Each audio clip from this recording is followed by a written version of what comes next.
নগাঁও মৰিগাঁও যি সত্ৰৰ বন্ধ সত্ৰত আজি উখল মাখল পৰিৱেশত পাছুতি তথাৰ পচতি নন্দ উৎসৱ ভগৱান শ্ৰীকৃষ্ণৰ জন্মৰ উৎসৱৰ লগত সংগতি ৰাখি যি আহোজ বা নন্দ উৎসৱ পালন কৰিছে।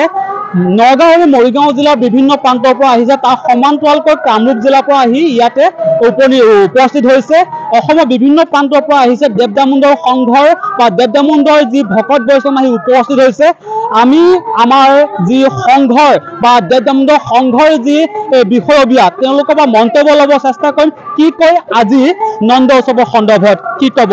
বিভিন্ন প্ৰান্তৰ পৰা আহিছে, কি ক'ব? নমস্কাৰ।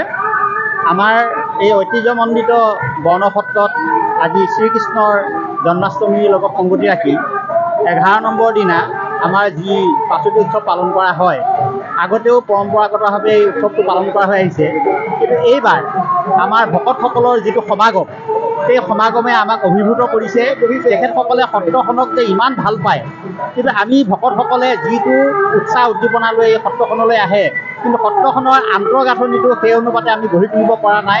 এই আপোনালোকে দেখা পাইছে, আমি বাহিৰত এখন ৰভা দি পেলাই তেওঁলোকৰ খোৱা বোৱাৰ ব্যৱস্থা কৰিবলগীয়া হৈছে বা অন্যান্য ক্ষেত্ৰতো আমি অসুবিধাৰ সন্মুখীন হৈছোঁ। কিন্তু ভক্তসকলৰ কিন্তু ইয়াত ভক্তিৰ কোনো অভাৱ হোৱা নাই।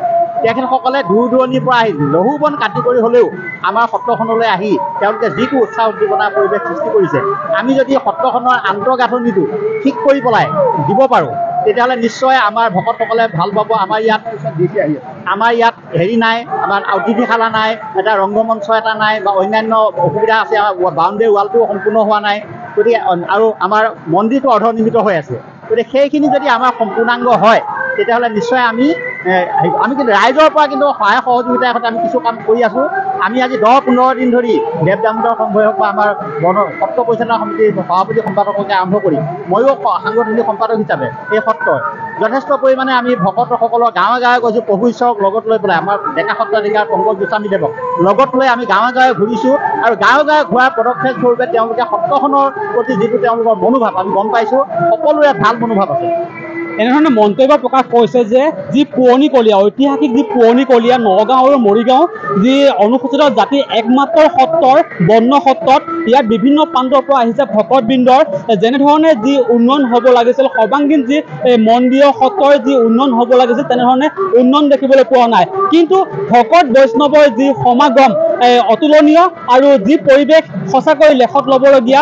আমাৰ ওচৰত সত্ৰ পৰিচালনা সমিতিৰ সভাপতি আছে, মন্তব্য ল'ব চেষ্টা কৰিম। কি কয় আজি এই নন্দ উৎসৱৰ সন্দৰ্ভত কি ক'ব?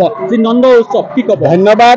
আমাৰ এই নন্দ উৎসৱত বিভিন্ন প্ৰান্তৰ যিসকল ভকতপ্ৰাণ ৰাইজ আহিছে আৰু আইমাতৃসকল আহিছে, আমি তেওঁলোকক আপ্যায়িত কৰিব বিচাৰি আছোঁ এতিয়া আমি। আৰু এই সত্ৰখন আমি আমাৰ সমাজৰ ভকতবৃন্দৰ দান অনুদানৰ দ্বাৰা হৈ আছে।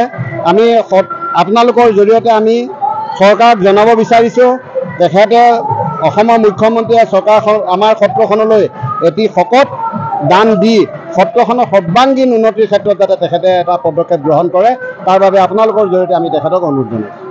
যি মন্তব্য আগবঢ়াইছে আৰু আমাৰ জৰিয়তে Universe24ৰ জৰিয়তে সবিস্তাৰে প্ৰকাশ কৰিছে যে যি উন্নয়ন হ'ব লাগিছিল তেনেধৰণৰ উন্নয়ন হোৱা নাই। আৰু যি কাটৰে আহ্বান কৰিছে অসম চৰকাৰলৈ, কাটৰে আহ্বান কৰিছে যে নগাঁও আৰু মৰিগাঁও অনুসূচিত জাতিৰ যি সত্ৰ, একমাত্ৰ সত্ৰ পুৰণিকলীয়া সত্ৰৰ বৰ্ণ সত্ৰৰ সৰ্বাংগীন উন্নতিৰ কাৰণে বা উন্নয়নৰ কাৰণে যি প্ৰচেষ্টা ল'বৰ কাৰণে অনুৰোধ জনাইছে।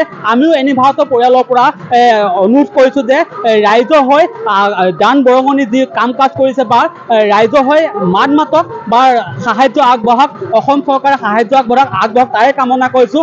এনেধৰণে বিভিন্ন প্ৰান্তৰ পৰা আহিছে, সমগ্ৰ পৰিৱেশ দেখাম। বিভিন্ন প্ৰান্তৰ পৰা আহিছে, এনেধৰণে ভকত বৈষ্ণৱক দেখা পোৱা গৈছে, বিভিন্ন প্ৰান্তৰ পৰা আহিছে। মন্তব্য লৈছোঁ, বিভিন্ন ধৰণৰ মন্তব্য ল'ব লৈছোঁ। যি পৰিৱেশ লেখত ল'বলগীয়া পৰিৱেশ, আমি এনেধৰণে পিছৰ পৰিৱেশ দেখাম। বহু পৰিৱেশ আছে, পৰিৱেশ দেখাম, বিভিন্ন প্ৰান্তত আছে আৰু পৰিৱেশ দেখাম। সমগ্ৰ পৰিৱেশ ল'বৰ কাৰণে চেষ্টা কৰিম। এনেধৰণে চাই থাকিব, সমগ্ৰ পৰিৱেশ দেখাবৰ কাৰণে চেষ্টা কৰিম। এনেধৰণে চাই থাকিব Universe24। জুবিন গাৰ্গৰ গীতসমূহৰ ওপৰত আধাৰিত গানে কি আনে নামৰ এটা সুন্দৰ অনুষ্ঠান আপোনালোকৰ ওচৰলৈ আহি আছে অতি শীঘ্ৰে। অহা 15 আগষ্টৰ পৰা ধেমাজিৰ পৰা প্ৰথম অডিশ্যন আৰম্ভ হ'ব, আৰু সেই অডিশ্যনৰ যোগেদি বিভিন্ন কণ্ঠশিল্পীসকলে যিসকলে এই অনুষ্ঠানত যোগদান কৰিব বিচাৰে, তেওঁলোকে এই অডিশ্যনৰ যোগেদি আগবাঢ়ি আহক। আৰু জুবিন গাৰ্গৰ বহুত ভাল লগা গান আমি সদায় শুনি আহোঁ।